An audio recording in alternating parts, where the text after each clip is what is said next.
That's the theology. Ewan ko lang, no? Sa tuwing nagmimisa ako sa patay, sa sementeryo, sure bull uulan. Baka may pumapasok na sa langit. Eh, no? Mamaya, didilim-dilim na yan. Pero don't you worry, papauwiin muna nila tayo niyan kasi lahat ng kaluluwa sa purgatorio, lambing na ako sa inyo ng konti, ha? Huwag niyo paulanin hanggang kami nakakauwi lahat ng safe. At ito yan, ate, no? Kuya, kapag nasa langit na sila, yung mga pinagmisa natin sa purgatorio, ano tawag mo ng mga tao na sa langit? Santo. O therefore, habang mas marami kang nasisave dahil sa misa o pagpamibi mo, mas marami kang padrino o protector sa langit. Ayun nyo ba ng ganon? Hindi nyo alam. Maling pumunta kayo rito, yung nanay nyo lang, no?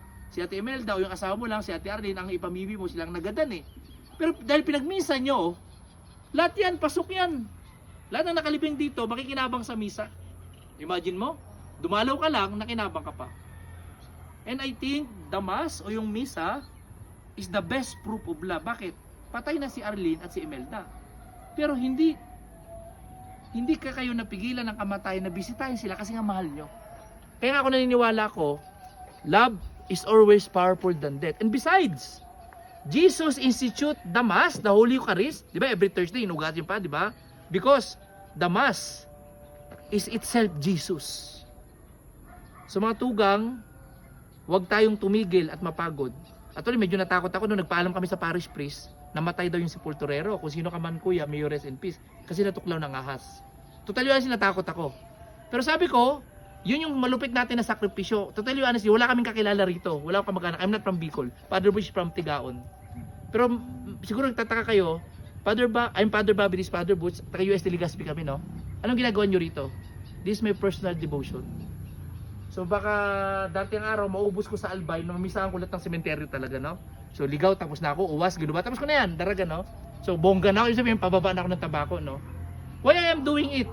Magastos, gasolina, pagkain, effort, buwis-buhay, di ba? Walang pera, di ba?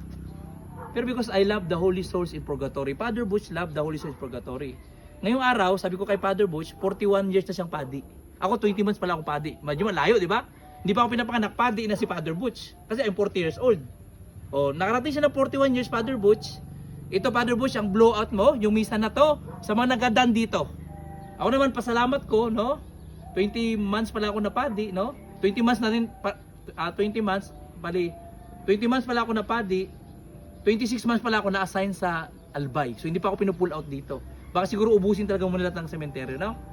So, ate, kuya, hindi namin kayo kilala, pero sa mata ng kagurangan, may reason yan. Imagine mo, no? Dumalaw lang kayo, may premisa pa kayo. Kasi nga, yan yung grasya sa inyo ng mga kalag sa purgatorio. And today is the 75 years opening mass ng Diocese of Legazpi. Ang Diocese of Legazpi, sakop niya lahat yung buong Albay. Kanina kinikilabutan ako, bakit?